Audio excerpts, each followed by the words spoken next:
এটা যে আমার বাচ্চারা এত পছন্দ করবে এটা আমি বুঝতেও পারিনি। বাচ্চারা স্কুল থেকে আসার পরে একটা চিন্তা তো থেকেই যায় কি খেতে দিব। হঠাৎ করে ভাবলাম যে একটু কেক বানিয়ে দিই, আর এই মিনি কেকগুলো যে তারা এত পছন্দ করবে এটা আমি বুঝতে পারিনি। হাতের কাছে 1 কাপ সুজি ছিল, সেটা দিলাম, আর হাফ কাপ চিনি। আপনারা চাইলে চিনিটা আরেকটু বাড়িয়ে দিতে পারেন। এখন কুসুম গরম দুধ দিয়ে দিলাম হাফ কাপের মতো, সামান্য একটু লবণও দিয়েছি। কিছু একত্রে মিক্স করে আমি 10 মিনিটের মতো এটা রেস্টে রেখে দিব। চিনি গলে যাওয়ার পরে কিন্তু ব্যাটারটা আরো একটু পাতলা হয়ে গেছে। 10 মিনিট রেস্টে রেখে দিয়েছিলাম। এখন 2টা ডিম অ্যাড করে দিলাম। আমি ইলেকট্রিক বিটার দিয়ে বিট করে নিচ্ছি, তবে আপনারা চাইলে হ্যান্ড উইস্কের সাহায্যেও এটা করতে পারবেন। ডিমটা খুব ভালো করে মিক্স করা হয়ে গেলে এখন দিয়ে দিচ্ছি ময়দা হাফ কাপ, 2 টেবিল স্পুন দিয়ে দিলাম গুঁড়া দুধ, 1 চা চামচ বেকিং পাউডার, আর হাফ চা চামচের একটু কম দিয়ে দিলাম বেকিং সোডা।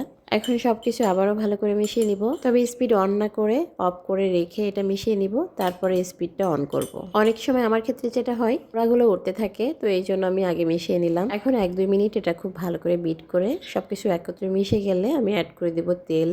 তেল দিয়েছি হাফ কাপের একটু কম। তেলটা দেওয়ার পরে 30 সেকেন্ডের মতো বিট করেছি, আর এরপরে আমি অ্যাড করব ভ্যানিলা এসেন্স। এই কেকগুলো বানানোর ক্ষেত্রে 2টা জিনিস খেয়াল রাখবেন। 1 কাপ সুজিতে আপনারা হাফ কাপ লিকুইড দুধ দিয়ে ভিজিয়ে রাখবেন, আর দুধটা যেন অবশ্যই কুসুম গরম হয়, তাহলেই কিন্তু সুজির ব্যাটারটা একদমই পারফেক্ট হবে। ভ্যানিলা এসেন্সটা দিয়ে আরো 30 সেকেন্ডের মতো বিট করে নিলাম। এখন দেখেন কেকের এই ব্যাটারটা কিন্তু একদম পারফেক্ট। এর ঘনত্বটা একদমই এরকম থাকতে হবে, এর থেকে কিন্তু পাতলা করা যাবে না। আর এটা দিয়ে যখন কেক বানানো হবে কেকটা খুব ভালো করে ফুলবে, আর কেকটা খুব সফট হবে। আমি এই ধরনের একটা প্যানে আজকে কেক বেক করব, যেটা সাসের ভিতরে আমি 1 ফোঁটা করে তেল দিয়ে রেখে দিয়েছিলাম। একটা কাপড় দিয়ে এখন মুছে দিলাম, আর এই তেলটা দিয়ে মুছে দেওয়ার কারণে কিন্তু একদমই নিচ থেকে লেগে যাবে না।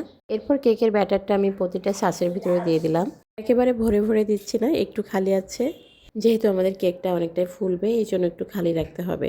আর এর উপর দিয়ে চাইলে এই ধরনের ফ্রুটি বা ফ্রুটস মোরব্বা এগুলো দিয়ে একটু সাজিয়ে নিলে দেখবেন বাচ্চারা খুবই পছন্দ করবে। আপনারা বানাতে চাইলে এই ধরনের মোল্ড না থাকলে কোনো সমস্যা নাই, আপনারা কেকের যে কোনো মোল্ডের ভিতরে এটা বেক করতে পারবেন। 5 মিনিট আগে আমি কড়াইটা চুলার উপরে বসিয়ে রেখে দিয়েছিলাম। চুলার হিটটা আছে লো থেকে একটু বেশি। এখন এই কড়াইয়ের উপরে পাত্রটা বসিয়ে দিয়ে ঢাকনাটা দিয়ে দিলাম। এটা বেক হতে সময় লাগবে 15 থেকে 20 মিনিট মতো। 15 থেকে 20 মিনিট পরে কেকগুলো একদমই ফুলে ফেপে একাকার হয়ে গেছে। আমার কাছে তো কেকগুলো দেখতে খুবই কিউট মনে হচ্ছে, আর শুধু আমার কাছে না, আমার বাচ্চারা দেখে এগুলো খুশিতে খুশিতে খেয়ে নিছে।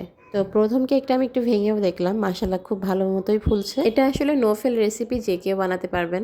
আর কেকগুলো টাচ করার সাথে সাথে দেখেন কত সুন্দরভাবে উঠে যাচ্ছে। এটা একদমই কোনো ক্রিয়েট করতে হচ্ছে না, জাস্ট একটু টাচ করলেই উঠে যাচ্ছে। তবে সবার বাসায় তো এ ধরনের প্যান থাকে না, যদি না থাকে তাহলে আপনারা যেটা করবেন কেকের যে কোনো মোল্ডের ভিতরে কেক যেভাবে বেক করে ওইভাবে বেক করে নেবেন। একটা কেক বানালে আপনাদের সময় লাগতে পারে 30 থেকে 35 মিনিট মতো। 1 কাপ সুজি দিয়ে কিন্তু অনেকগুলো কেক হয়েছে, যেটা আমরা চায়ের সাথে খেতে পারবো। এই নাস্তাগুলো বাচ্চার টিফিনেও দেওয়া যায়, মেহমানকেও সার্ভ করতে পারবেন।